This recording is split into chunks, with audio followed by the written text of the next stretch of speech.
Bismillahirrahmanirrahim. Assalamualaikum warahmatullahi wabarakatuh.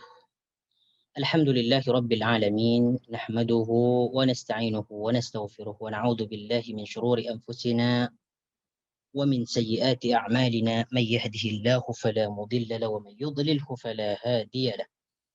Ashhadu an la ilaha illallah wahdahu la sharika lahu wa ashhadu anna Muhammadan 'abduhu wa rasuluhu la nabiyya ba'dahu. اللهم صل وسلم على نبينا محمد وعلى آل محمد كما صليت على إبراهيم وعلى آل إبراهيم إنك حميد مجيد وبارك على محمد وعلى آل محمد كما باركت على إبراهيم وعلى آل إبراهيم إنك حميد مجيد. أعوذ بالله من الشيطان الرجيم.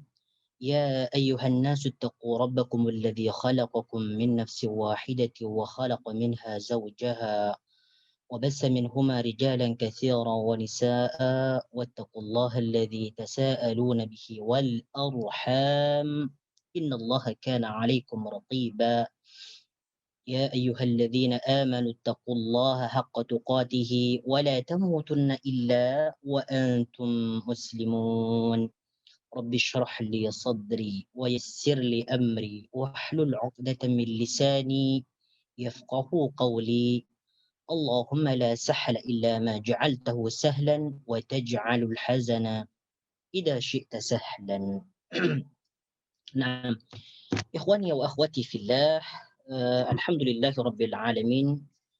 Kita bersyukur kepada Allah Subhanahu wa Ta'ala karena di pagi ini kita diberikan kesempatan oleh Allah Subhanahu wa Ta'ala untuk belajar ilmu Al-Quran, untuk mempelajari makna kata demi kata dan maksud ayat demi ayat insyaallah taala. Nah, ikhwani wa akhwati fillah, pada minggu lepas kita telah mempelajari tentang ayat Al-Quran surah Al-Baqarah ayat yang ke 122 hingga 125. Nah, insyaallah pada kesempatan kali ini kita akan menyambung pelajaran kita pada ayat yang ke 126 insyaallah taala. Nah,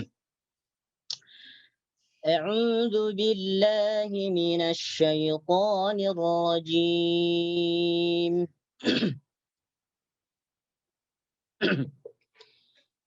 وإذ قال إبراهيم رب اجعل هذا بلدا آمنا وارزق أهله من الثمرات من آمن منهم بالله واليوم الآخر قال ومن كفر فأمتعه قليلا ثم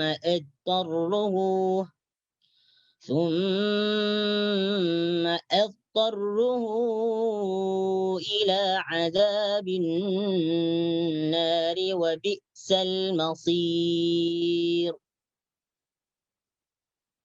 وإذ يرفع إبراهيم القواعد من البيت وإسماعيل ربنا تقبل منا إنك أنت السميع العليم. ربنا واجعلنا مسلمين لك ومن ذريتنا أمة مسلمة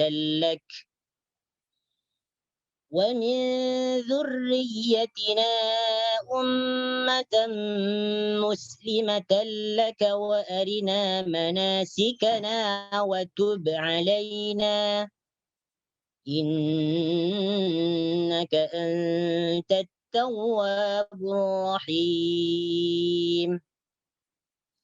ربنا وابعث فيهم رسولا منهم يتلو عليهم آياتك ويعلمهم الكتاب ويعلمهم الكتاب والحكمة ويزكيهم إنك أنت العزيز الحكيم. نعم.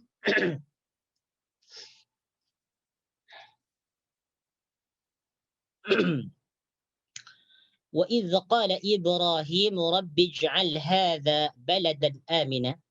Yang ni dah ni kan, untuk ayat yang ke-125 ni sudah dijelaskan semua ni kan.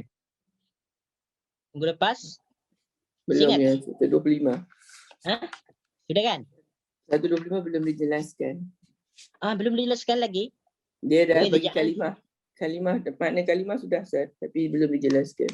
Oh, yang 125 ni. Wa idh ja'alna al-baita masabatan lin-nasi wattakhidhu min maqami Ibrahim musalla. Sekira wa idh ja'alna al-baita masabatan lin-nasi wa amna wattakhidhu min maqami Ibrahim musalla ni dah dijelaskan ni dah. Hadisnya sudah sudah dijelaskan juga. Wa ahidna ila Ibrahim wa Ismail an tahira baiti lit-tayyib. Mungkin ini yang belum dijelaskan lagi. Okay. Naam. وعهدنا إلى إبراهيم وإسماعيل أن طهر بيتي للطائفين والعاكفين والركع السجود.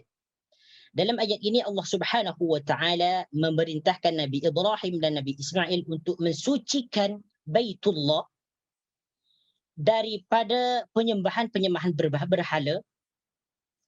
Kemudian disucikan lagi dari segala sesuatu yang najis.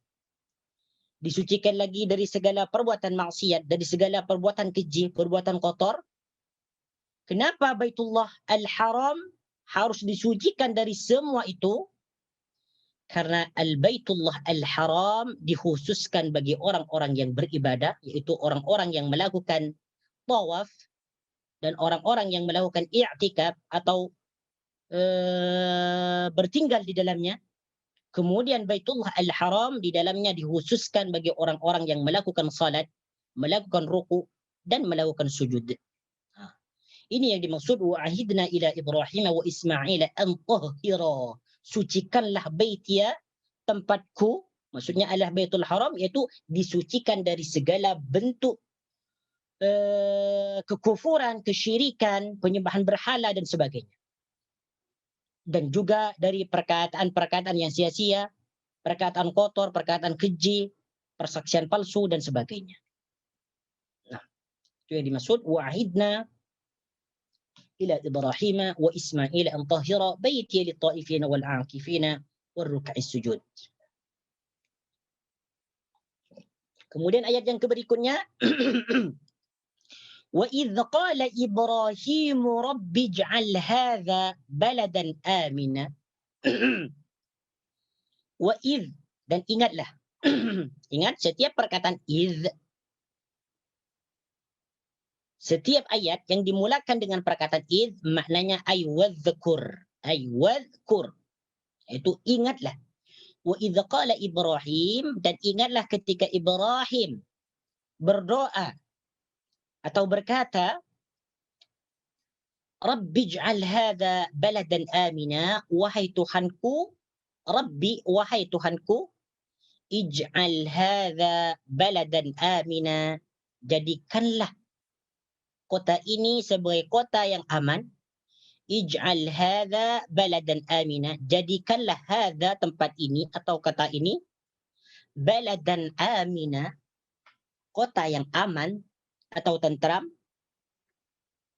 Warzuq ahlahu, dan berikanlah rezeki kepada penduduk-penduduknya, minas samarati, dari buah-buahan, man amana minkum billahi wal yaumil akhir. Siapa yang disebut dengan penduduk-penduduk Baitul Haram ini, yaitu man amana minkum billahi wal yaumil akhir, yaitu orang-orang yang beriman kepada Allah, yaitu orang-orang yang beriman kepada Allah, wal yaumil akhiri, dan hari akhir. Wal yaumil akhiri, dan hari akhir. Naam. Ikhwani wa akhwati fillah, wa idza qala Ibrahim, perkataan qala maknanya adalah berkata atau berucap atau mengatakan. Wa idz qala Ibrahim, dan di sini maknanya adalah wa idz qala Ibrahim, dan ingatlah ketika Ibrahim berkata atau berdoa. Rabbij'al hadza balada. Rabbi di sini adalah munada. Rabbi, wahai Tuhanku.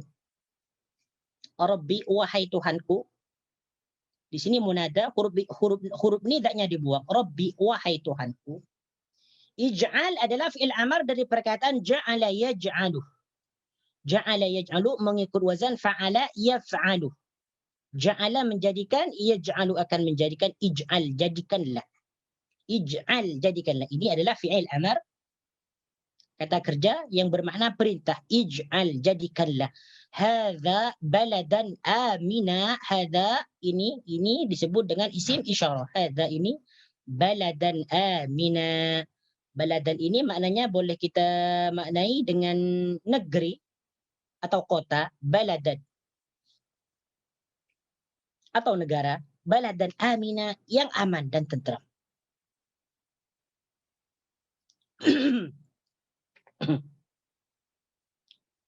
Warzuq ahlahu minas samarati man amana minkum billah. Warzuq ahlahu. Okay. Jadi dalam ayat ini Allah Subhanahu wa taala memerintahkan Nabi Muhammad sallallahu alaihi wasallam beserta umatnya supaya mereka sentiasa mengingat tentang perkataan Ibrahim ketika berdoa kepada Allah Subhanahu wa taala, yaitu Ibrahim berkata ij'al hadza baladan amina, wahai Tuhanku jadikanlah negeri ini yaitu Baitul Haram Al-Makkahul Mukarramah sebagai negeri yang aman. Dan doa Nabi Ibrahim alaihi salam dikabulkan oleh Allah Subhanahu wa taala. Allah menjadikan Baitul Haram sebagai kota yang tentram, yang aman, di mana di dalamnya tidak ada kesyirikan, tidak ada perbuatan-perbuatan kotor, tidak ada perbuatan-perbuatan keji, perkataannya keji dan sebagainya.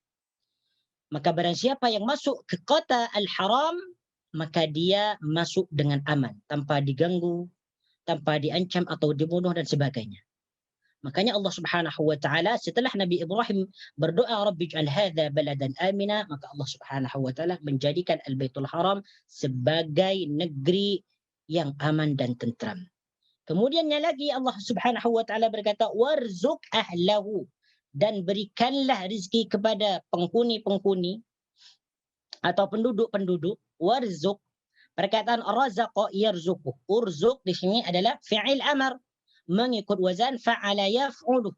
Razaqa yarzuqu, memberikan rezeki. Razaqa yarzuqu, memberikan rezeki. Fi'il amarnya urzuq.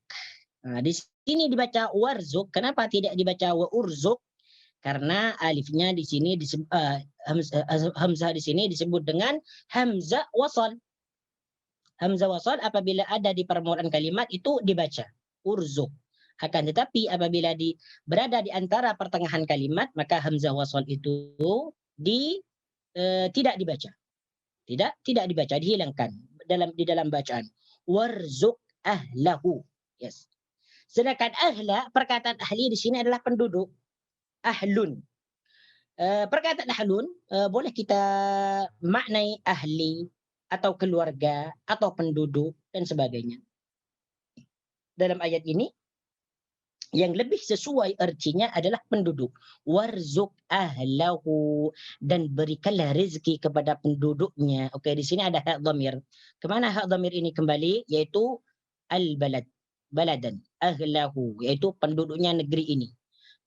Warzuq ahlahu, dan berikanlah rezeki kepada penduduk kota ini minas samarati, dari buah-buahan. Nah,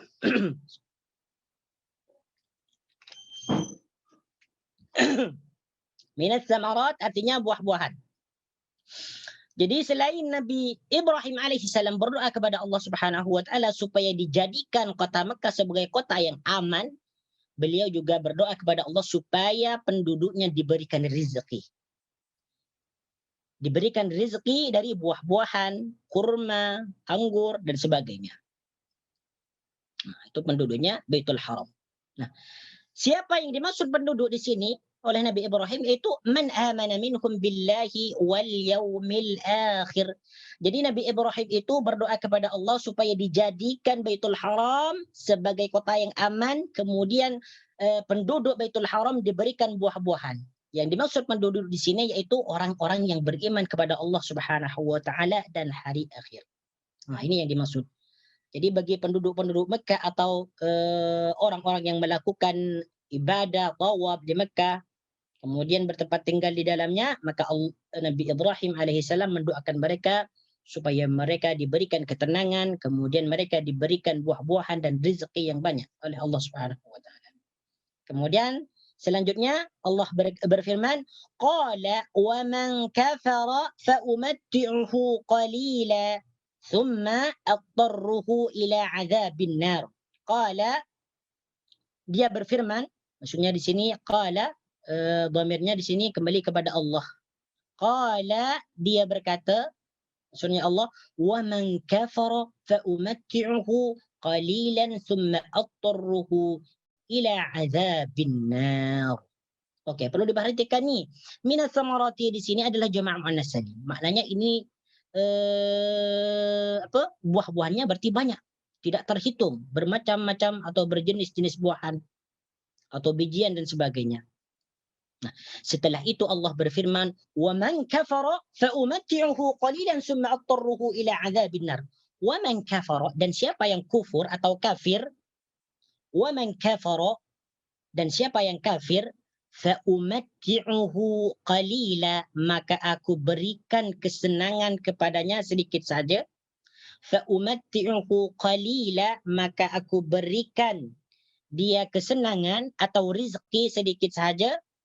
Summa atarruhu ila azabin nar, kemudian aku campakkan dia ila azabin nari, kepada siksa neraka. Ila azabin nari, kepada siksa neraka. Nah, ikhwani wa akhwati fillah, wa man kafara. Man di sini adalah isim mausul. Isim mausul yang artinya siapa atau orang. Wa man kafara, dan siapa yang kafir. Perkataan kafara maknanya kafir.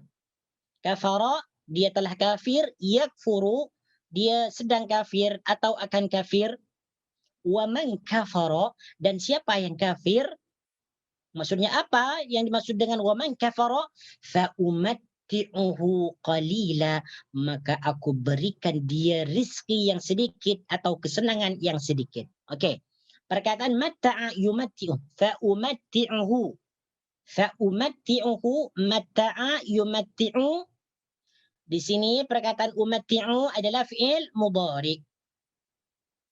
Fi'il madhinya adalah matta'a. Fi'il mudhari'nya yumatti'u. Yumatti'u. Di sini huruf mudhari'nya adalah hamzah. Fa umatti'uhu, maka aku berikan dia kesenangan qalilan, yang sedikit. Qalilan, yang sedikit. Naam. Ikhwani wa akhwati fillah. Jadi doa Ibrahim dalam ayat ini dikhususkan pada orang yang beriman saja. Tidak kepada orang kafir. Nah, kemudian yang dimaksud dalam ayat Allah, qala wa man kafara fa umatti'uhu qalilan summa adtarruhu ila adzabin nar. Sesiapa yang kafir, maksudnya yang tidak beriman kepada Allah Subhanahu wa taala dan tidak beriman kepada Nabi Ibrahim sebagai Nabiullah alaihi salam, maka orang tersebut akan diberikan rizki yang sedikit. Maksudnya apa di sini? Antara orang Islam dan orang kafir diberikan rezeki oleh Allah Subhanahu wa taala. Walaupun dia kafir, walaupun dia tidak beriman kepada Allah Subhanahu wa taala, walaupun dia tidak beriman kepada Nabi Ibrahim alaihissalam, walaupun dia tidak menjalankan syariat yang dibawa oleh Nabi Ibrahim, akan tetapi dengan belas kasihan Allah Subhanahu wa taala mereka tetap diberikan rezeki. Akan tetapi rezeki yang diberikan kepada mereka hanyalah sedikit sahaja, yaitu rizki di dunia. Rizki di dunia. Sedangkan di akhirat, Thumma attarruhu ila adzabin nar. Kemudian aku campakkan, aku lemparkan dia ila adzabin nari kepada azab neraka. Naam. Maknanya qalilan adalah sedikit. Thumma attarruhu, ittarra yatturru.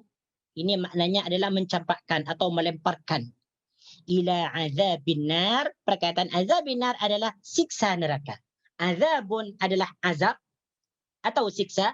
An-nar, api neraka. Ila azabin nar, kepada siksa api neraka.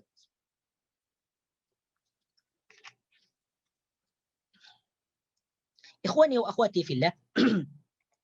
Jika Allah Subhanahu wa taala ingin memberikan rezeki sama ada kepada orang yang beriman atau kepada orang kafir, maka tidak ada yang dapat menghalanginya. Karena rahmat Allah Subhanahu wa taala luas bagi sekalian alam. Di mana Allah Subhanahu wa taala adalah Ar-Rahman Ar-Rahim. Ar-Rahman adalah kasih sayang Allah Subhanahu wa taala yang meliputi segala sesuatu. Allah bersifat kasihan, berkasih sayang kepada orang Islam dan juga berkasih sayang kepada orang kafir. Sehingga apabila Allah Subhanahu wa taala ingin memberikan rezeki, maka Allah tidak memilih antara orang Islam dengan orang kafir, semua diberikan rezekinya. Mereka masing-masing diberikan rezeki dan sebagainya. Maka dalam surah Al-Isra ayat yang ke-20, kullan numidduhum. Sila boleh tengok dalam surah Al-Isra ayat yang ke-20, kullan numiddu haula'i wa haula'i min ata'i rabbika wa ma kana ata'u rabbika mahdhura. Surah Al-Isra ayat yang ke-20. Ini keadilan Allah Subhanahu wa taala. Sama ada orang Islam atau orang kafir akan diberikan rizki oleh Allah. Ini keadilan Allah. Keadilan Allah. Surah Al-Isra ayat yang ke-20. Al-Isra ayat yang ke-20. Kullan numiddu haula'i wa haula'i min ata'i rabbik wa ma kana ata'u rabbika mahdhura. Kepada masing-masing golongan, baik golongan ini atau golongan itu, baik golongan yang baik atau golongan yang buruk atau golongan yang jahat, kami berikan bantuan. Numiddu haula'i wa haula'i min ata'i rabbik, kami berikan bantuan dari kemurahan Tuhanmu. Wa ma kana ata'u rabbika mahdhura, dan kemurahan Tuhanmu tidak dapat dihalangi. Ini keadilan Allah Subhanahu wa taala. Karena Allah Subhanahu wa taala Ar-Rahman Ar-Rahim. Jadi masing-masing golongan, baik golongan kanan ataupun golongan kiri, golongan yang baik atau golongan yang buruk, golongan yang beriman atau golongan yang kafir, semuanya diberikan rezeki oleh Allah Subhanahu wa taala tanpa memandang mereka kafir ke atau iman ke, semuanya diberikan rezeki.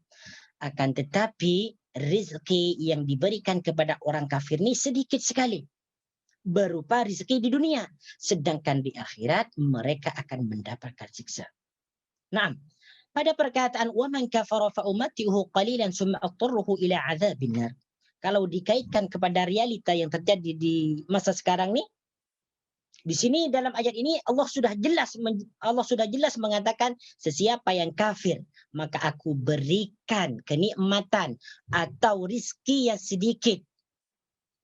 Akan tetapi pada saat sekarang ni, yang paling kaya, yang paling banyak hartanya adalah orang-orang kafir. Jadi macam mana cara kita menyesuaikan dengan ayat ini? Di dalam ayat ini sudah jelas Allah Subhanahu wa taala mengatakan orang yang kafir kepada aku, maka aku berikan dia rizki yang sedikit sahaja. Akan tetapi kenyataannya pada masa kini, orang yang paling kuat, orang yang paling kuat memegang kekuasaan adalah orang kafir. Orang yang kaya adalah orang kafir. Orang yang memiliki senjata senjata yang kuat adalah orang kafir dan sebagainya. Yang berkuasa adalah orang yang kafir. So macam mana cara menghubungkan dengan ayat ini?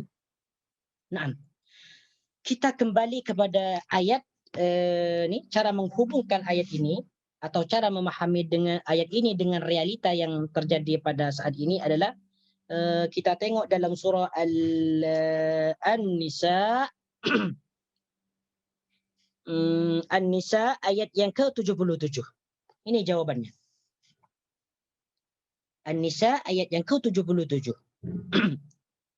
Pada akhir sekali itu, Qul mata'ud dunya qalilu wal akhiratu khairul liman ittaqa wa la tudlamuna fatila. Tengok. Ayat yang ke-77. Qul mata'ud dunya qalil.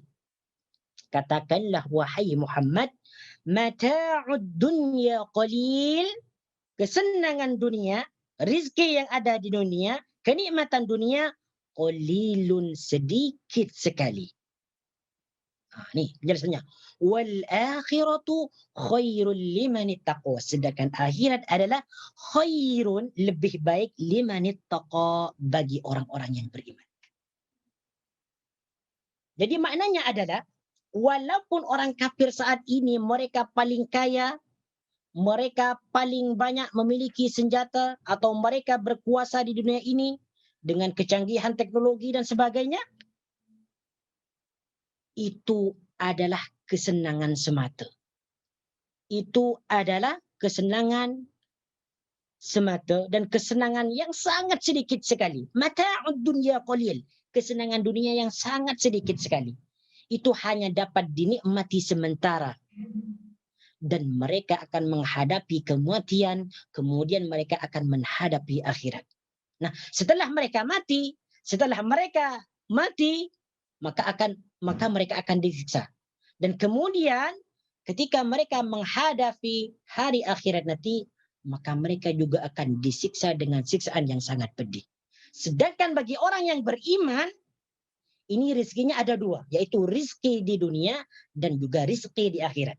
Bagi orang kafir rizkinya hanya satu, yaitu di dunia, kemudian di akhirat dia akan mendapat siksa. Walaupun orang-orang yang beriman mempunyai rizki yang sedikit, orang-orang yang beriman walaupun mereka mempunyai rizki yang sedikit, akan tetapi mereka akan mendapatkan kenikmatan yang begitu besar di akhirat nanti. Di mana ketika orang-orang yang beriman dikumpulkan bersama Nabi, bersama para saleh, bersama aulia, bersama kekasih-kasih Allah Subhanahu wa taala di dalam surga, mereka menikmati berbagai rizki, dapat memakan buah-buahan dan sebagainya, dapat melihat Allah Subhanahu wa taala dan sebagainya. Dan itu adalah merupakan nikmat yang paling terbaik nanti di surga ketika orang-orang yang beriman dapat melihat Allah Subhanahu wa taala. Nah, ini. Jadi qala wa man kafara fa umatihu qalilan summa attarruhu ila adzabin nar.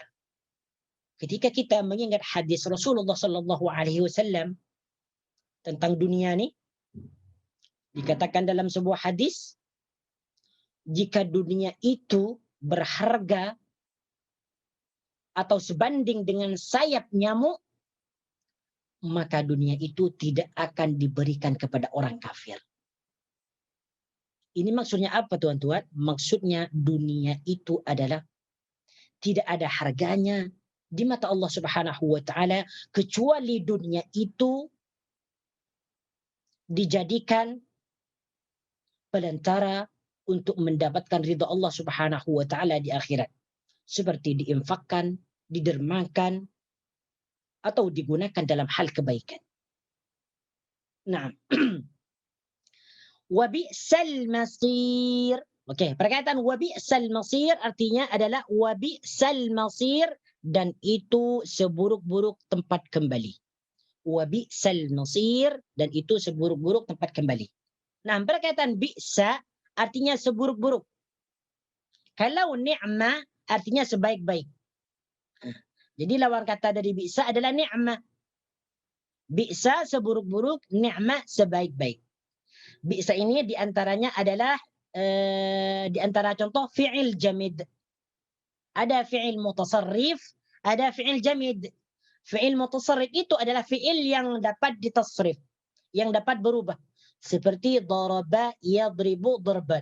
Dari perkataan daraba menjadi yadribu menjadi darban. Seperti lagi contoh shalla yusalli salatan. Dari shalla berubah menjadi yusalli. Dari yusalli menjadi salatan. Perkataan urzuk. Dari razaqah menjadi yarzuqu. Dari yarzuqu menjadi rizqan. Ini disebut dengan fi'il mutasarrif. Sedangkan fi'il jamid ini dia fi'il yang tak dapat berubah. Yang tak boleh ditasrif. Bi'sa. Ini bi'sa ini disebut dengan fi'il madhi. Dia tidak mempunyai fi'il mudhari, tidak mempunyai masdar, dan sebagainya. Bi'sa disebut dengan fi'il jamid. Wa bi'sal masir, dan fa'ilnya adalah al-masir, tempat kembali. Al-masir adalah tempat kembali. Jadi tempat yang paling buruk adalah neraka jahanam. Neraka atau neraka jahanam. Walaupun bukan neraka jahanam, yang penting neraka itu adalah tempat atau paling buruknya tempat. Kemudian ayat berikutnya, wa idh yarfa'u Ibrahimul qawa'ida minal baiti wa Ismail Rabbana taqabbal minna innaka antas sami'ul alim. Nah, wa idh yarfa'u, dan ingatlah ketika Ibrahim meninggikan pondasi-pondasi. Wa idh yarfa'u, wa idh, dan ingatlah yarfa'u Ibrahimul qawa'ida, ketika Ibrahim meninggikan pondasi-pondasi. Yarfa'u maknanya meninggikan. Rafa'a, yarfa'u meninggikan. Dalam ayat lain, narfa'u darajatin man nasha'. Allah berfirman, narfa'u darajatin man nasha'. Kami meninggikan atau mengangkat derajat-derajat orang yang kami hendaki. Narfa'u. Rafa'a yarfa'u. Fi'il madinya rafa'a yarfa'u. Fi'il mudhari yarfa'u. Akan meninggikan. Al-qawa'ida, maknanya al-qawa'ida adalah pondasi-pondasi. Mufradnya adalah qa'idatun, pondasi-pondasi. Atau tiang-tiang.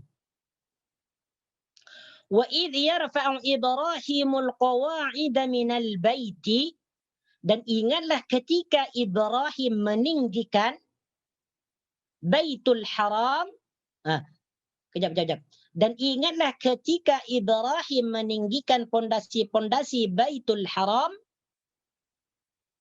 Wa Ismailu, beserta Ismail. Wa Ismailu, beserta atau bersama Ismail. Wa Ismailu, bersama Ismail. Rabbana taqabbal minna innaka antas sami'ul alim. Mereka berkata, Rabbana taqabbal minna, wahai Tuhan kami, taqabbal minna, terimalah ibadah kami. Taqabbal minna, terimalah ibadah kami. Naam. Tuan-tuan, puan-puan yang dirahmati oleh Allah Subhanahu wa taala, dalam ayat ini Allah Subhanahu wa taala memerintahkan Nabi Muhammad sallallahu alaihi wasallam ketika membangun Ka'bah, di mana Nabi Ibrahim alaihi salam diperintahkan oleh Allah Subhanahu wa taala untuk meninggikan Ka'bah yang ada di Baitul Haram. Okey. Perkataan minal baiti, yang dimaksud minal baiti di sini adalah Baitul Haram, yaitu rumah atau tempat yang diharamkan. Al-Baitul Haram, kenapa di sini Al-Baitul Haram disebut Al-Baitul Haram, rumah yang diharamkan? Apa maksud dari Baitul Haram? Yaitu sebagaimana yang disebutkan dalam hadis riwayat Muslim, hadis yang ke 1353 dari Abdullah bin Abbas. Ini tentang penjelasan kenapa Baitul Haram itu disebut dengan Al-Haram, yang diharamkan. Ini penjelasannya ada di sini. Riwayat Muslim hadis 1353, riwayat Bukhari hadis 1834 daripada Abdullah bin Abbas. Rasulullah sallallahu alaihi wasallam berkata atau bersabda, "Yaumal fathi Makkah la hijrata walakin jihadun wa niyyatun." Qala Rasulullah sallallahu alaihi wasallam yaumal fathi fathi Makkah la hijrata walakin jihadun wa niyyatun. Rasulullah sallallahu alaihi wasallam setelah penaklukan kota Mekah, beliau berkata la hijrata. Setelah ini, setelah penaklukan kota Mekah, la hijrata, tidak ada hijrah lagi. Walakin jihadun wa niyatun, akan tetapi yang ada yaitu jihad, berperang, wa niyatun dan niat. Wa idastumfirtum fanfiru. Apabila kalian diseru untuk keluar berjihad, fanfiru, maka keluarlah kalian untuk berjihad. Wa qala yaumal fathi fathi Makkah, dan beliau berkata ketika penaklukan kota Mekah, apa katanya? Inna hadzal balada harramahu Allahu yauma khalaqas samawati wal ard. Sesungguhnya Allah Subhanahu wa taala mengharamkan tempat ini, yaitu Baitul Haram, ketika dia mencipta langit dan bumi. Jadi Allah Subhanahu wa taala telah mengharamkan Baitul Haram itu ketika Allah menciptakan langit dan bumi. Ketika Allah Subhanahu wa taala menciptakan langit dan bumi, ketika itu Allah mengharamkan Baitul Haram. Fahuwa haramun bihurmatillahi ila yaumil qiyamati. Maka Baitul Haram itu diharamkan sampai hari kiamat. Kenapa diharamkan sampai kiamat? Kenapa Al-Baitul Haram di dalamnya itu diharamkan sampai kiamat? Wa innahu lam yahillal qitalu fihi li ahadin qabli. Karena di dalamnya itu tidak dibenarkan, tidak dihalalkan peperangan atau pembunuhan bagi seseorang sebelum aku. Jadi alasannya Baitul Haram disebut Al-Haram itu yang pertama karena di dalamnya tidak boleh ada peperangan. Di dalam Baitul Haram memang tak boleh ada peperangan, kecuali orang kafir masuk ke dalamnya dengan kecuali orang kafir masuk ke dalamnya mengajak perang kepada orang-orang muslimin, maka wajib memerangi juga. Kemudian walam yahilla li illa sa'atan min naharin. Dan juga tidak dihalalkan kepadaku kecuali sesaat saja di waktu siang. Fahuwa haramun bihurmatillahi ila yaumil qiyamati, maka Baitul Haram tersebut diharamkan sampai hari kiamat. Apalagi alasannya diharamkan? La yu'dadu syaukuhu, yaitu pohon yang berduri yang ada di Baitul Haram dilarang dicabut. Ini disebut Baitul Haram karena pohon-pohon, sama itu pohon yang berduri atau tidak, itu dilarang untuk dicabut. Wala yunaffaru sayduhu, kemudian tidak boleh lagi berburu di Baitul Haram. Jadi berburu di Baitul Haram diharamkan, tidak boleh.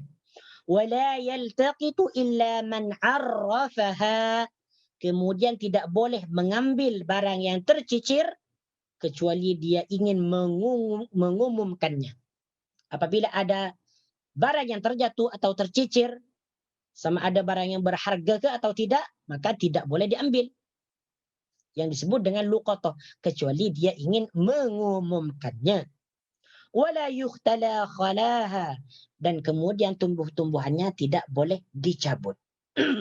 Faqala al-Abbas, kemudian Abbas berkata, ya Rasulullah, wahai Rasulullah, illa al-idkhir, wahai Rasulullah, kecuali pohon idkhir. Apa yang dimaksud dengan pohon idkhir ni? Pohon idkhir ni dia pohon wangi. Pohon yang apabila dibakar itu dia akan memberikan aroma yang wangi, yang harum. Maka itu diperbolehkan. Fa innahu liqainikim wa libuyutihim. Faqala illal idkhir. Karena sesungguhnya pohon idkhir itu adalah untuk dibakar supaya mendapatkan aroma yang wangi, wa libuyutihim, dan untuk dijadikan bumbung rumah. Faqala, maka Rasulullah sallallahu alaihi wasallam bersabda, illal idkhir. Iya, kecuali pohon idkhir boleh diambil. Itu sebabnya kenapa Baitul Haram itu disebut dengan Al-Haram, yang diharapkan, rumah yang diharapkan. Jadi yang pertama karena di dalamnya tidak boleh ada peperangan. Yang kedua pohon yang berduri tidak boleh dicabut. Kemudian yang ketiga tidak boleh berburu di dalamnya. Kemudian yang keempat tidak boleh mengambil barang yang tercicir, yaitu barang temuan atau barang luqata. Kemudian tumbuh-tumbuhan di dalamnya tidak boleh dicabut. Ini sampai hari kiamat. Sampai hari kiamat. Itulah sebabnya kenapa Al-Baitul Haram disebut dengan Al-Baitul Haram, rumah yang diharapkan. Di antaranya lagi tidak boleh bermaksiat di dalamnya. Tidak boleh melakukan dosa, tidak boleh melakukan zina, tidak boleh berkata yang kotor dan sebagainya. Karena Al-Baitul Haram disucikan dari semua itu. Naam. وَإِذْ يَرْفَعُ إِبْرَاهِيمُ الْقَوَاعِدَ مِنَ الْبَيْتِ وَإِسْمَاعِيلُ رَبَّنَا تَقَبَّلْ مِنَّا إِنَّكَ أَنْتَ السَّمِيعُ الْعَلِيمُ. Dalam ayat ini Allah Subhanahu wa taala menegaskan atau memerintahkan Rasulullah sallallahu alaihi wasallam supaya beliau dan umatnya sentiasa mengingat perjuangan Nabi Ibrahim alaihi salam ketika Nabi Ibrahim alaihi salam dengan putranya Ismail meninggikan Ka'bah. Meninggikan Ka'bah, di mana Nabi Ibrahim alaihissalam yang meletak batu-batu tersebut dan Nabi Ismail yang mengambil batunya diberikan kepada Nabi Ibrahim, kemudian batu itu diletakkan dan sehingga Ka'bah itu menjadi tinggi. Nah, tuan-tuan, yang puan-puan yang dirahmati oleh Allah Subhanahu wa taala. Ini Nabi Ibrahim dan Nabi Ismail. Ketika Nabi Ibrahim dan Nabi Ismail alaihimassalam melakukan perintah ini, melakukan perintah untuk meninggikan Ka'bah, maka beliau berdoa. Apa doanya? Rabbana taqabbal minna innaka antas sami'ul alim. Rabbana, wahai Tuhan kami, taqabbal minna, terimalah ibadah kami. Perkataan taqabbal, taqabbala yataqabbalu, menerima. Menerima. Mengikut wazan tafa'ala yatafa'alu. Tafa'ala yatafa'alu. Tafa'al. Taqabbal, terimalah daripada kami. Yang dimaksud terimalah daripada kami iaitu terimalah ibadah kami. Rabbana, setiap perkataan Rabbana dalam Al-Quran atau hadis itu maknanya wahai Tuhan kami. Wahai Tuhan kami. Rabbana, wahai Tuhan kami. Rabbana di sini adalah munada. Rabbana adalah munada. Huruf nidanya dibuang. Ay ya Rabbana, wahai Tuhan kami. Taqabbal minna, terimalah ibadah daripada kami. Innaka antas sami'ul alim, sesungguhnya engkau antas sami'ul alim, Tuhan yang maha mendengar, al-alimu, yang maha mengetahui.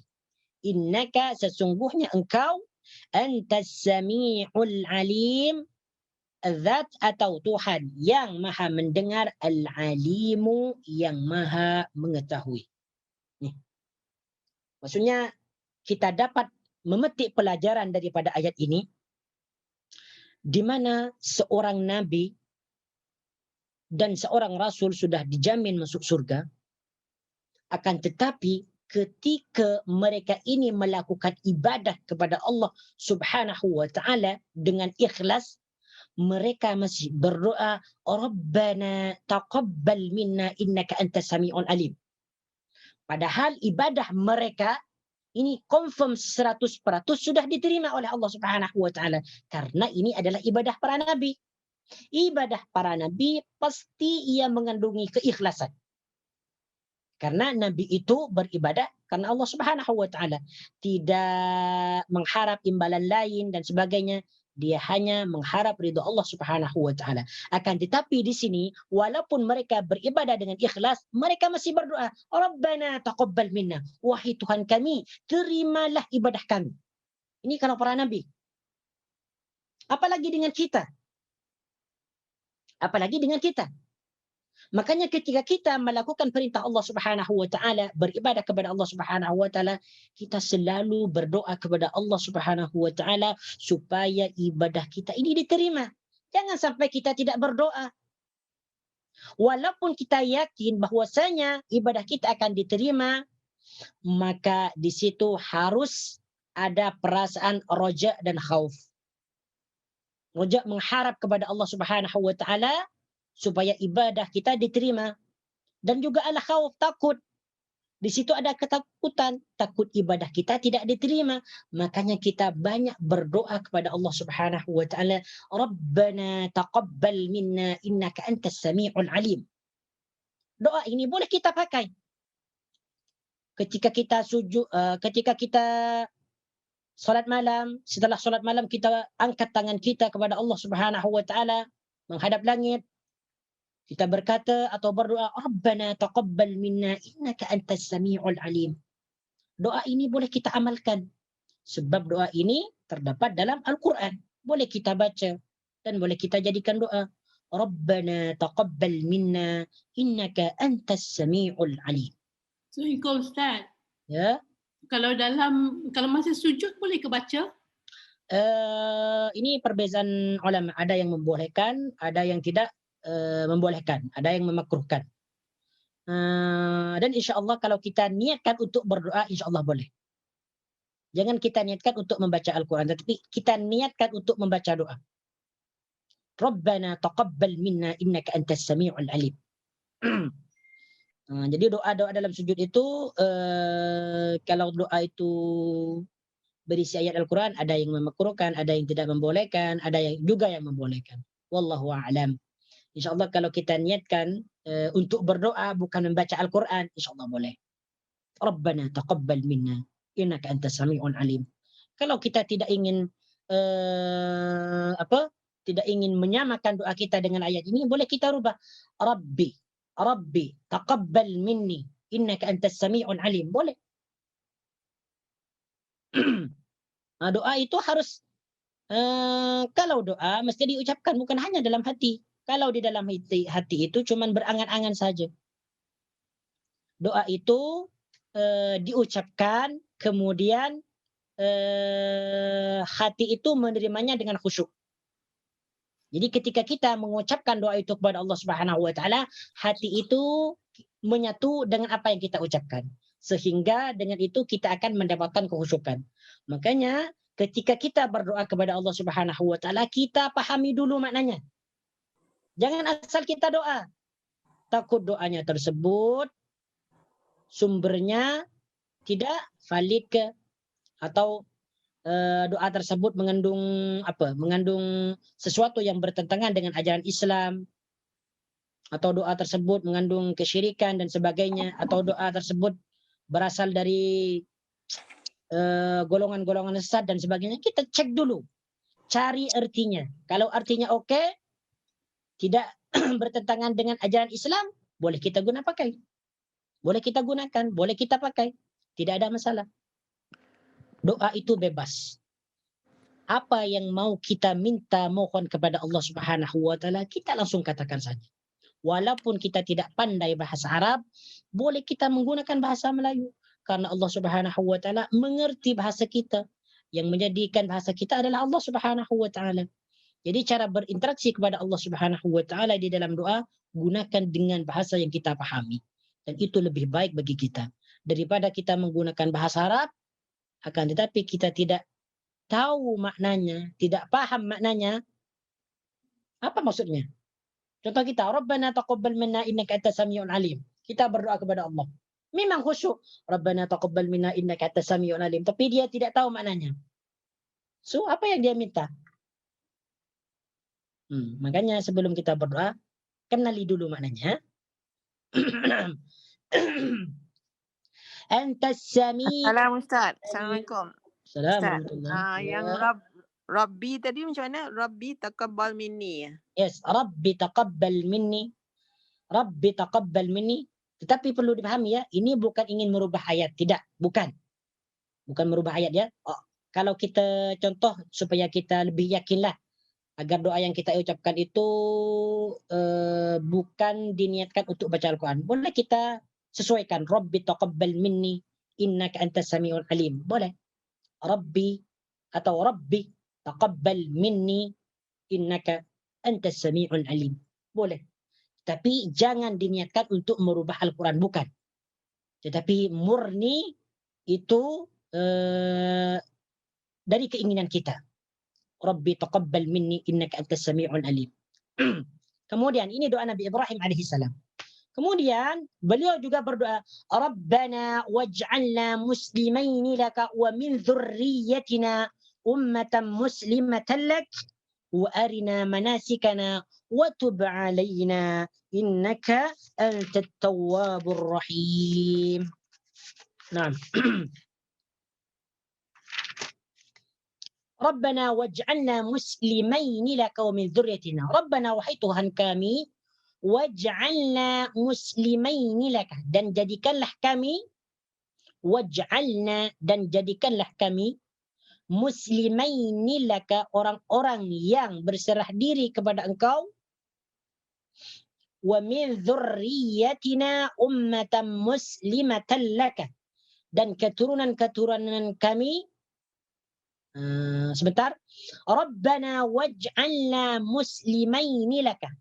Wahai Tuhan kami, jadikanlah kami orang-orang yang berserah diri kepada Engkau. Wa min dzurriyyatina ummatan muslimatan laka. Begitu juga dari keturunan-keturunanku, jadikanlah mereka orang-orang yang berserah diri kepada Engkau. Begitu juga dari keturunanku, jadikanlah mereka orang-orang yang berserah diri kepada Engkau.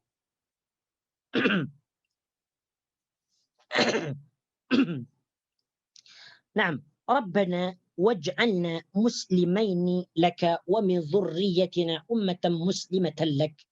Rabbana, wahai Tuhan kami, waj'alna, dan jadikanlah kami. Ini sudah dijelaskan, waj'alna, ij'al, fi'il amr. Fi'il amr dari perkataan ja'ala yaj'alu. Ij'alna, jadikanlah kami. Nah, ini maknanya kami. Ja'alna, id waj'alna, dan jadikanlah kami. Setiap na yang disambungkan dengan fi'il madhi atau fi'il mudhari atau fi'il amr, itu maknanya kami. Waj'alna, jadikanlah kami. Kalau fi'il madhinya ja'alana atau ja'alna, kami jadikan. Kami jadikan. Ja'alna, kami jadikan. Kemudian yaj'aluna, dia menjadikan kita. Waj'alna, jadikanlah kami. Nah, di sini menjadi maf'ul. Dhamir mutakallim wahda di sini nanya menjadi menjadi maf'ulun bih. Waj'alna, dan jadikanlah kami. Muslimaini, di sini perkataan muslimaini ini dalam keadaan nasab karena menjadi maf'ul yang kedua. Tanda nasabnya dengan iya karena adalah isim musanna. Muslimaini isim musanna. Asalnya muslimani dalam keadaan rafa. Dua orang yang berserah diri. Muslimaini, dua orang yang berserah diri. Kenapa di sini menggunakan waj'alna muslimaini? Kenapa tidak waj'alna muslimina? Karena yang berdoa Nabi Ibrahim dan Nabi Ismail. Jadi di sini muslimaini ditasniahkan. Dibentuk kepada dijadikan bentuk musanna, bentuk tasniyah. Muslimaini, dua orang yang berserah diri. Asalnya dalam keadaan marfu muslimani, dalam keadaan mansub muslimaini. Kenapa muslimain di sini dalam keadaan mansub? Karena menjadi maf'ul yang kedua. Maf'ul yang pertama na, maf'ul yang kedua adalah muslimaini. Jadikanlah kami orang yang berserah diri kepada Engkau. Wa min dzurriyyatina ummatan muslimatan lak. Dzurriyyatun maknanya keturunan. Dzurriyyatun itu maknanya keturunan. Selain keturunan, dzurriyyat keturunan. Wa min dzurriyyatina, kemudian dari keturunan kami, ummatan muslimatan laka, sebagai umat yang berserah diri kepada Engkau. wa arina manasikana wa tub alaina innaka antat tawwabur rahim. Jadi Allah Subhanahu jadi di sini dalam ayat yang ke-128 setelah Nabi Ibrahim alaihissalam berdoa ketika beliau meninggikan Ka'bah dengan meletakkan batu yang dibantu oleh anaknya Ismail. Ketika itu mereka berdua berdoa, Rabbana taqabbal minna innaka antas sami'ul alim. Kemudian dia lanjutkan, Rabbana waj'alna muslimaini laka. Wahai Tuhan kami, jadikanlah kami orang yang berserah diri kepada Engkau. Maksudnya apa yang dimaksud dengan muslimaini di sini, yaitu waj'alna mustaslimina li amrik. Apa maksudnya? Jadikanlah kami orang-orang yang berserah diri melakukan perintah Engkau, khadi'ina li ta'atika, tunduk dan taat kepada Engkau. Okey? La nusyriku ma'aka fi ta'ati ahadan siwaka, tidak menyekutukan atau tidak syirik di dalam melakukan ketaatan kepada Allah atau kepada Engkau, wala fil ibadati ghairaka, dan tidak menyekutukan Engkau di dalam ibadah. Ini yang dimaksud dengan waj'alna muslimaini, berserah diri, yaitu taat kepada Allah, taat kepada perintah Allah, tunduk, kemudian tidak syirik di dalam beribadah dan di dalam melakukan taat kepada Allah. Ini yang dimaksud dengan waj'alna muslimaini laka. Begitu juga wa min dzurriyyatina ummatan muslimatan lak. Bukan hanya untuk Nabi Ibrahim alaihi dan Nabi Ismail alaihi wassalam, akan tetapi daripada keturunannya. Siapa saja keturunannya, yaitu di antaranya keturunan Nabi Ibrahim, ya Nabi Ismail, Nabi Ishak, Nabi Yaqub, Nabi Yusuf, siapa lagi? Dan sampai yang ke paling bawah.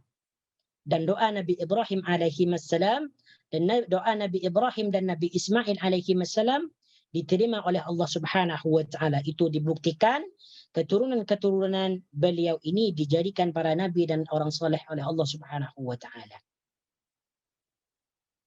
Tak ada suara? Boleh dengar sekarang? Okey, boleh dengar? Tak ada suara. Boleh. Boleh ya? Boleh. Nah. وَأَرِنَا مَنَاسِكَنَا وَتُبْ عَلَيْنَا إِنَّكَ أَنْتَ التَّوَّابُ الرَّحِيمُ. Naam.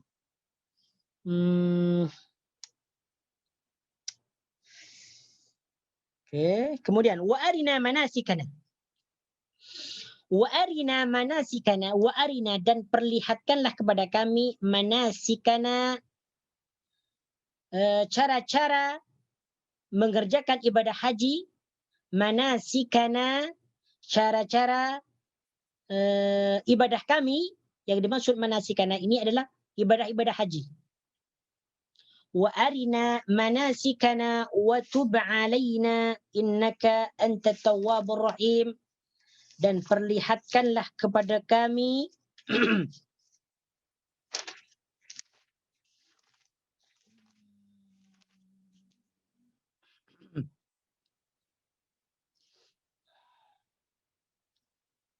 dan perlihatkanlah atau tunjukkanlah kepada kami cara-cara melakukan ibadah haji kami. Wa arina manasikana, dan tunjukkanlah atau perlihatkanlah kepada kami manasikana, cara-cara ibadah haji kami. Wa tub alaina, dan terimalah taubat kami. Wa tub alaina, dan terimalah taubat kami.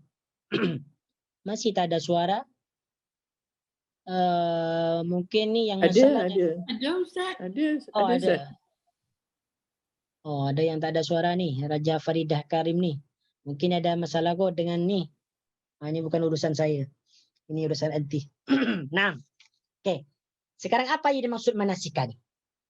Apa yang dimaksud wa manasikana? Yang dimaksud wa manasikana di sini adalah tata cara atau bagaimana cara melakukan ibadah haji.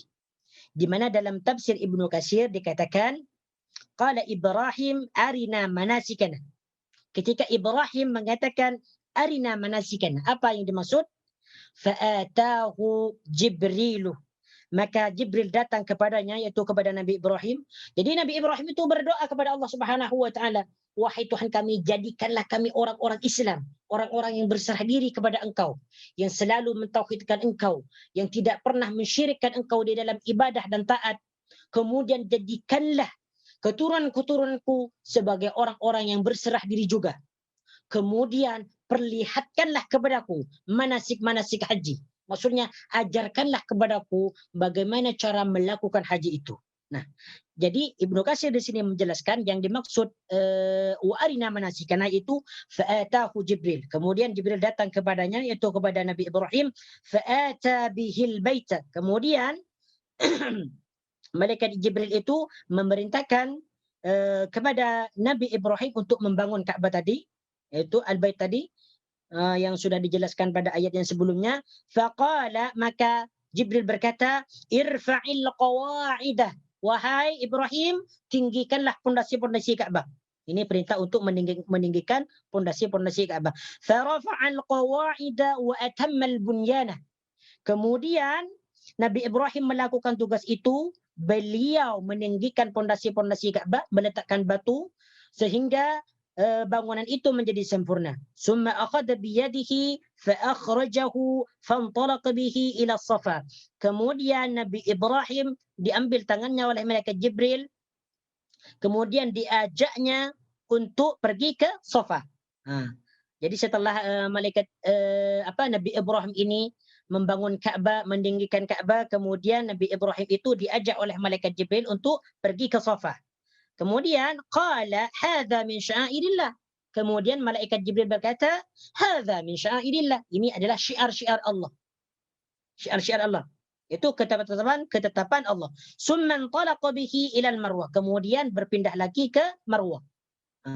Faqala wa hadza min sya'airillah. Kemudian malaikat Jibril berkata kepada Ibrahim, hadza min sya'airillah.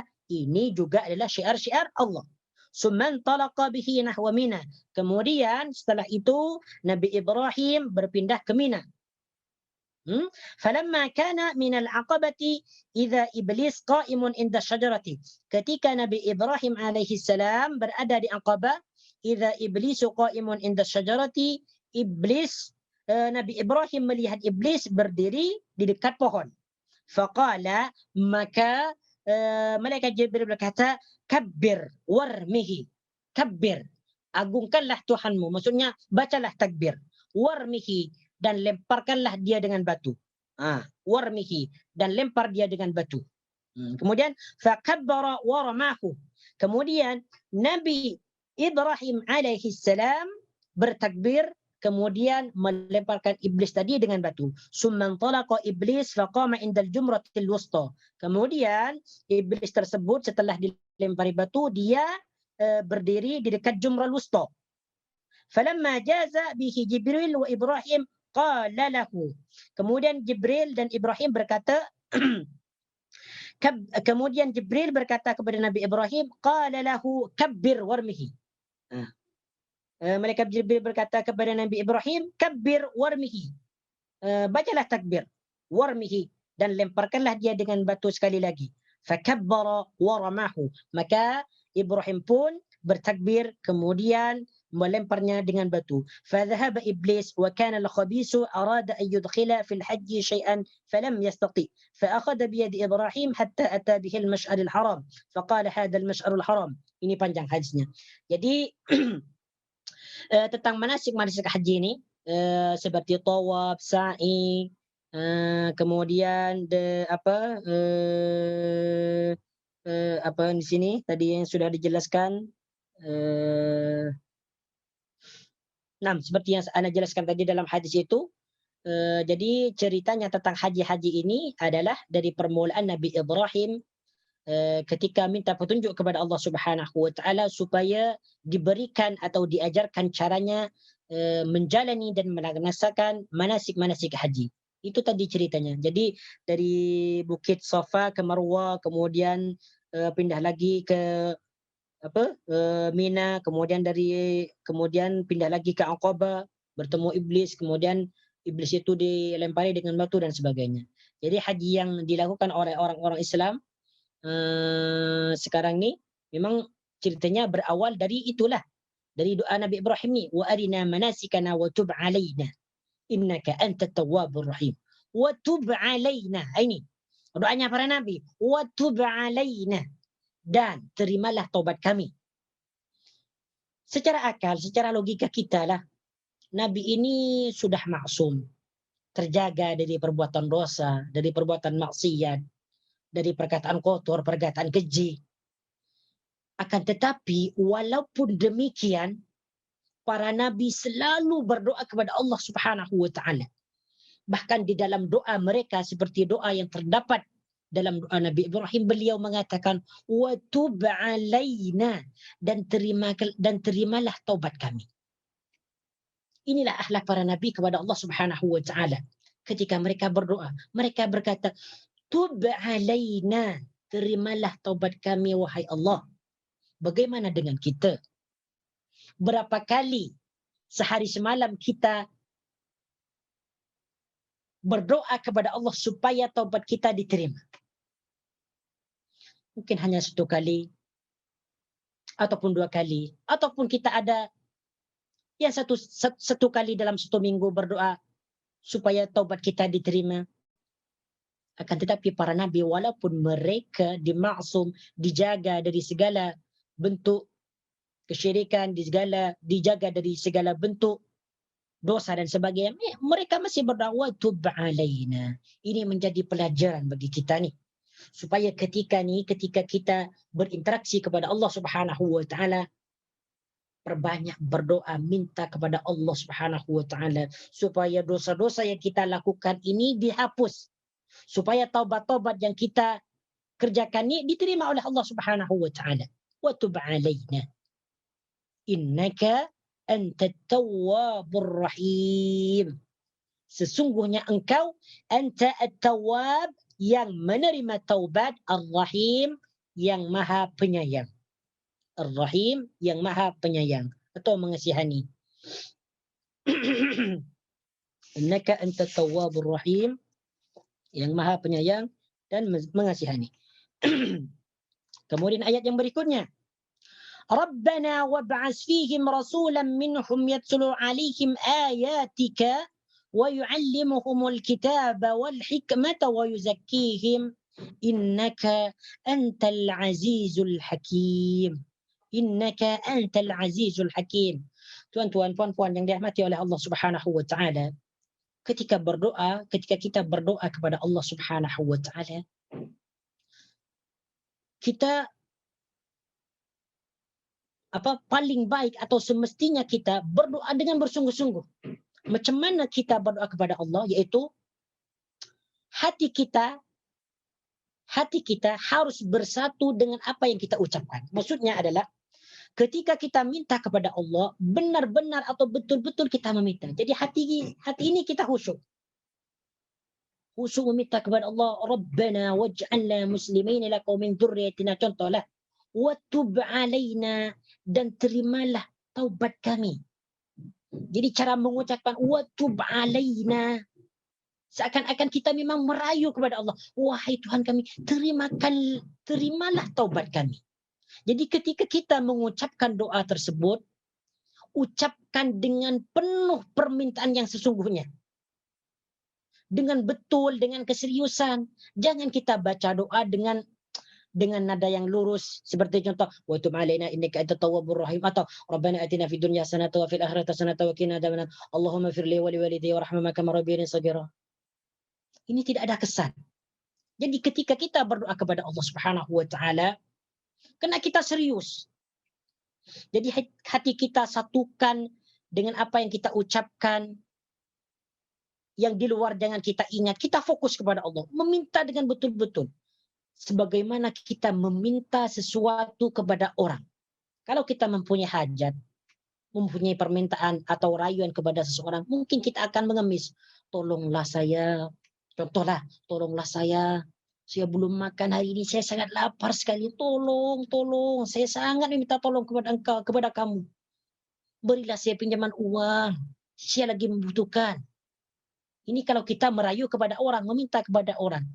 Apalagi kita ketika meminta kepada Allah. Jadi fokus kita, pusatkan perhatian kita, hati kita, otak kita, mind kita, pusatkan kepada Allah. Sebutkan Asma'ul Husna, Ya Tawwab, Ya Rahim, Ya Sami, Ya Hannan, Ya Mannan, Ya Jawad, Ya Ahad, Ya Samadul ladzi lam yalid wa lam yulad wa lam yakul lahu kufuwan ahad. Allahumma firli wa liwalidayya warhamhuma kama rabbayani shaghira. Rabbana taqabbal minna innaka antas sami'ul alim.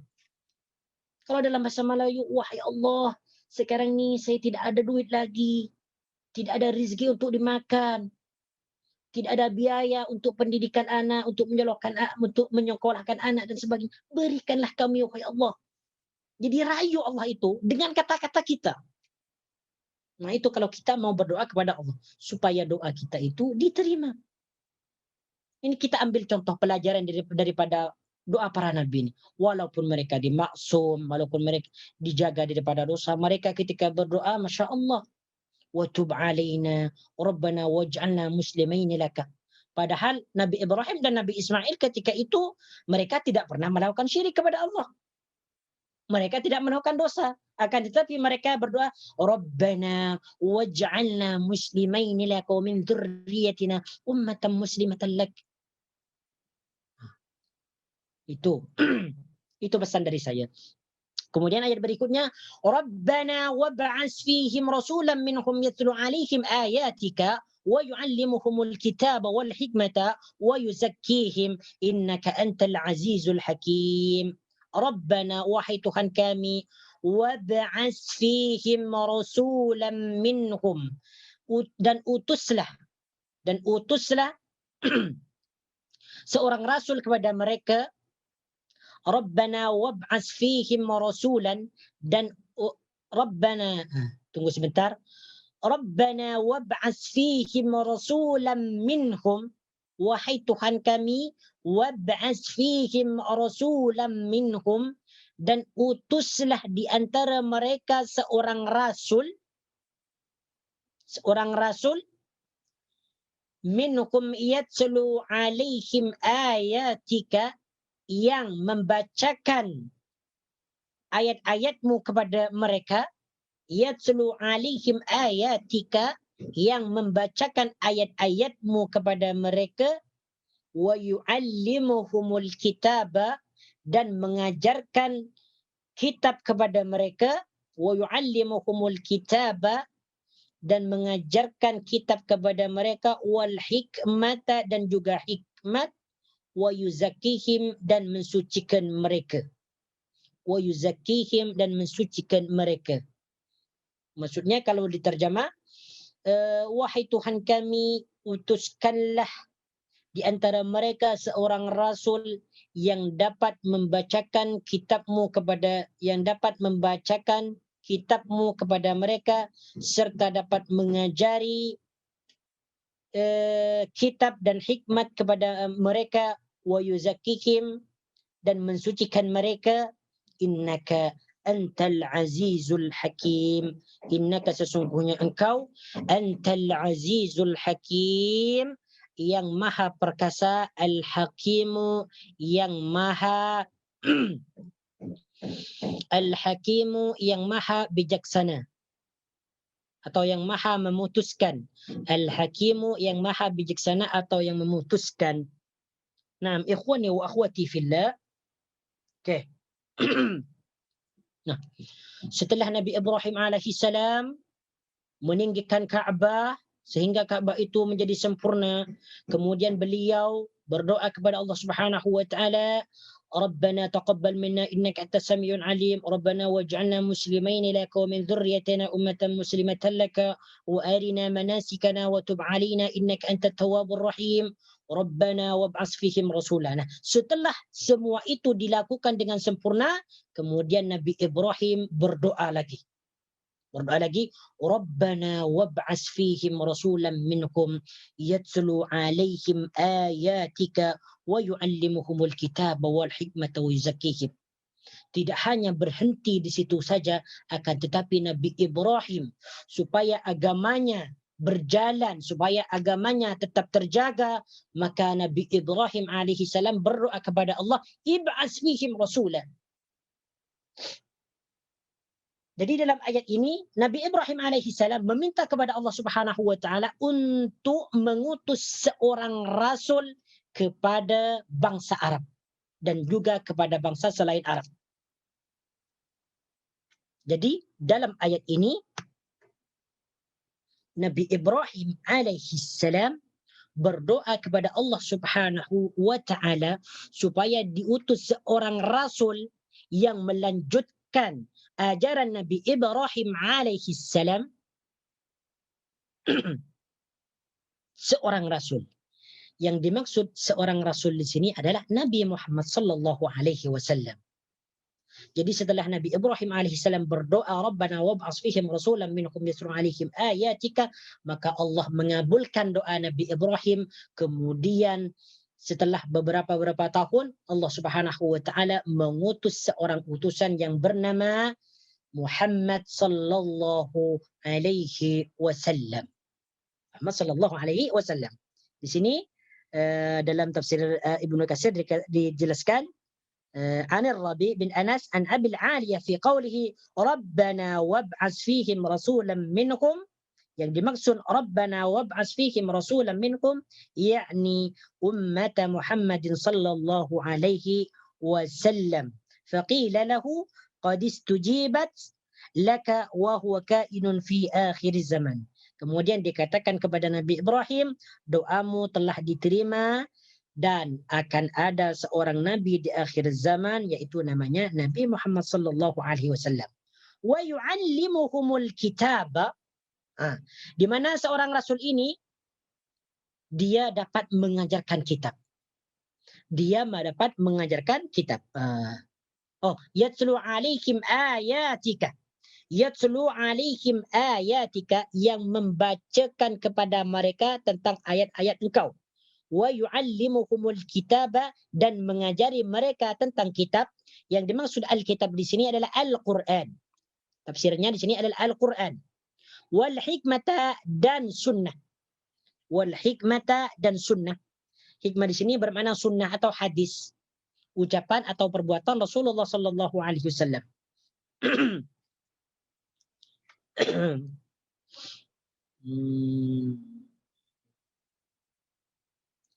Nah,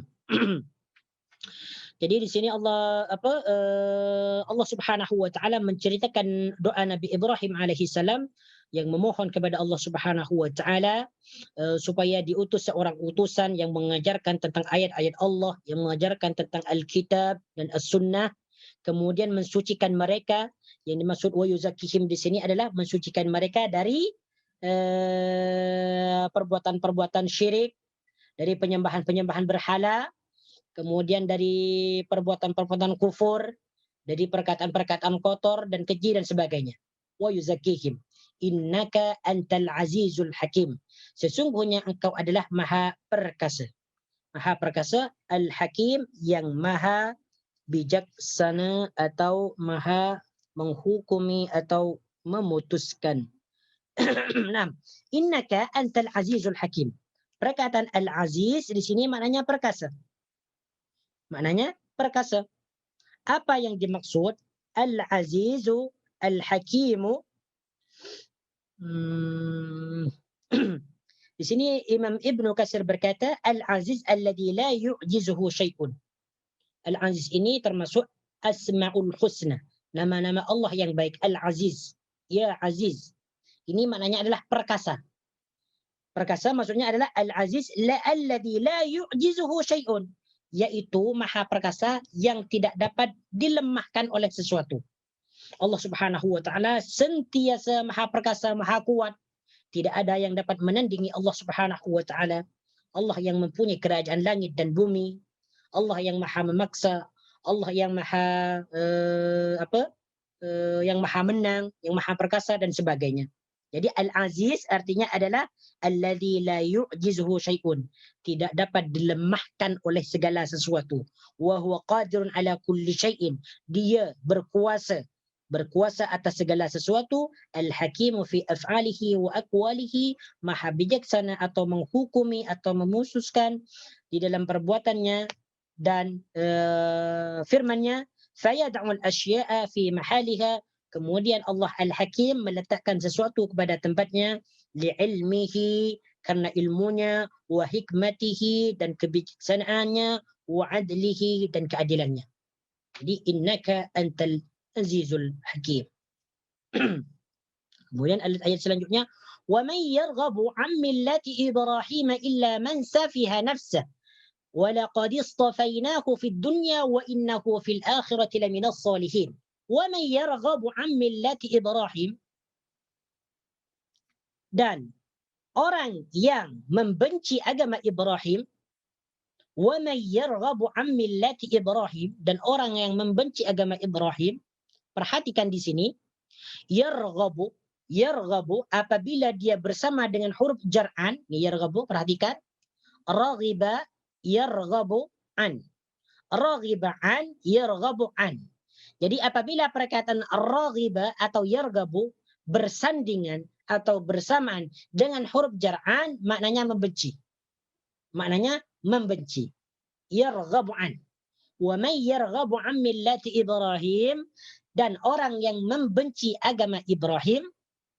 Kemudian apabila perkataan raghiba yarghabu bersandingan atau bersamaan dengan huruf jar fi, maka maknanya mencintai atau menyukai.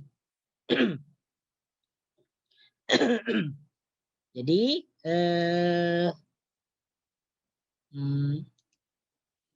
apabila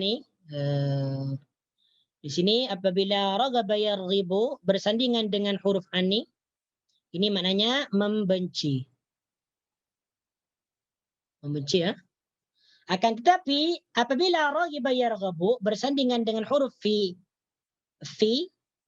raghibah fi atau yarghabu fi, ini maknanya suka atau mencintai.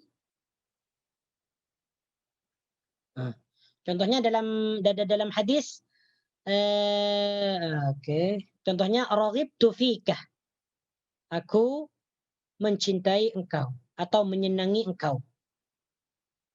Lagi dalam hadis dijelaskan, faman raghiba an sunnati falaysa minni, sesiapa yang membenci sunnahku, faman raghiba an sunnati falaysa minni, maka dia bukan golonganku.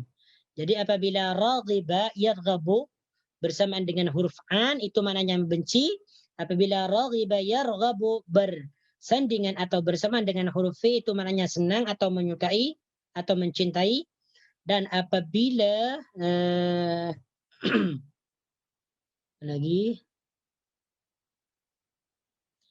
dan apabila raghiba fi, raghiba an, raghibtu,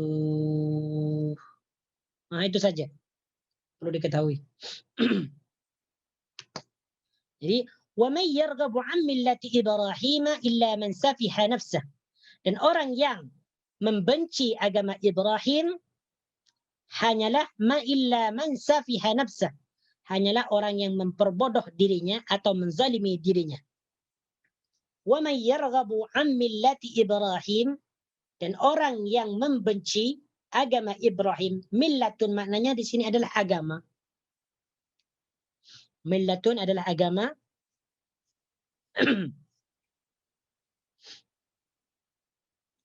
Illa man safiha nafsa, itu adalah orang-orang yang memperbodoh dirinya atau menzalimi dirinya. Walaqad istafainahu fid dunya. Maksudnya di sini apa? Yang dimaksud di sini adalah wa man yarghabu an millati Ibrahim illa man safiha nafsa, yaitu orang-orang yang tidak mau beragama Islam, tidak mau mengikuti agama Nabi Ibrahim alaihissalam, yaitu adalah mereka orang-orang yang bodoh. Mereka adalah orang-orang yang bodoh. Illa man safiha nafsah. Atau mereka adalah orang-orang yang zalim. Tafsirannya di sini ay zalama nafsahu bisafahihi wa su'i tadbirihi, yaitu mereka yang menzalimi diri mereka bitarqihi al-haqqa ila dhalali, bitarqihi al-haqqa ila dhalali, yaitu mereka meninggalkan yang benar dan mereka lebih memilih jalan kesesatan. Seperti perbuatan syirik dan sebagainya, kufur dan sebagainya, itu adalah masuk dalam tafsiran wa may yarghabu 'an millati Ibrahim illa man safiha nafsa wa laqad istafainahu fid dunya wa innahu fil akhirati laminas salihin. Wa laqad istafainahu, dan kami telah memilihnya di dunia, wa laqad istafainahu fid dunya, dan kami telah memilihnya di dunia. Istafa, yastafi maknanya memilih. Walaqad istafainahu, walaqad istafainahu, dan sungguh kami telah memilihnya fid dunya, di dunia. Wa innahu fil akhirati laminas salihin. Wa innahu, dan sesungguhnya dia Ibrahim fil akhirati laminas salihin. Sesungguhnya Ibrahim di akhirat nanti adalah orang-orang yang soleh. Wa innahu fil akhirati laminas salihin. Sesungguhnya dia Ibrahim di akhirat sebagian daripada orang-orang yang soleh atau sebagian daripada orang-orang yang beruntung. Jadi dalam ayat ini Allah Subhanahu wa taala menegaskan kembali bahwasanya sesiapa yang membenci dakwah Nabi Ibrahim alaihissalam, tidak mau menerima agama Islam sebagai agamanya, maka pada hakikatnya orang tersebut telah berbuat zalim kepada dirinya sendiri.